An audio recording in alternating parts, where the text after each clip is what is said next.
ప్రభుత్వ పరిపాలన వ్యవస్థకు గుండెకాయ లాంటి రాష్ట్ర సచివాలయాన్ని తాకట్టు పెట్టి అప్పు తెచ్చారని ఎల్లో మీడియా గగ్గోలు పెడుతుంది. దానికి బాబు కూడా తందాన అంటూ ప్రభుత్వ ప్రతిష్టని దిగదార్చే ప్రయత్నం చేస్తున్నారు. సచివాలయాన్ని తాకట్టు పెట్టడం రాష్ట్రానికి అవమానకరం, బాధాకరం, సిగ్గుచేటని తాను తోచిన రీతిలో రాసుకుంటున్నారు. అయితే వాస్తవం వేరు. వాస్తవానికి రాష్ట్ర సాధారణ పరిపాలన శాఖ నుంచి ఈ విషయంపై ఏపీ సీఆర్డీకి ఎటువంటి ప్రతిపాదనలు రాలేదు. కనార్టీఎం బ్యాంకులు, హడ్కోల నుంచి ఏపీ సీఆర్డీఏ పొందిన రుణాన్ని ముఖ్యమైన మౌలిక సదుపాయాల అభివృద్ధికి వినియోగించడం జరిగింది.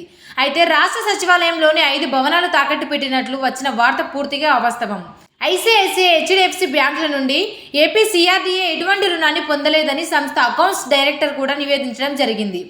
రాయపూడిలోని అఖిల భారత సర్వీస్ అధికారుల క్వార్టర్స్ జీవోఎంఎస్ నెంబర్ 332 తేదీ 15/10/2018 ప్రకారం 2060 కోట్ల రూపాయల రుణాన్ని కనార్టీఎం బ్యాంకులు అయిన union bank of India, bank of Baroda మరియు ఇండియన్ బ్యాంకులు మంజూరు చేశాయి.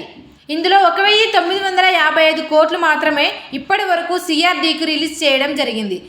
2017వ సంవత్సరంలో హడ్కో 1275 కోట్లను మౌలిక సదుపాయాల కొరకు రుణాన్ని మంజూరు చేసింది. అందులో రూపాయలు 1151 కోట్లు మాత్రమే సీఆర్డీఏకు రిలీజ్ చేసింది. రాష్ట్ర ప్రభుత్వం కంఫర్ట్ లెటర్ జారీ చేయడం జరిగింది. ఏపీ సీఆర్డీఏ సచివాలయ భవనాలను తాకట్టు పెట్టి ఎటువంటి రుణము పొందలేదు.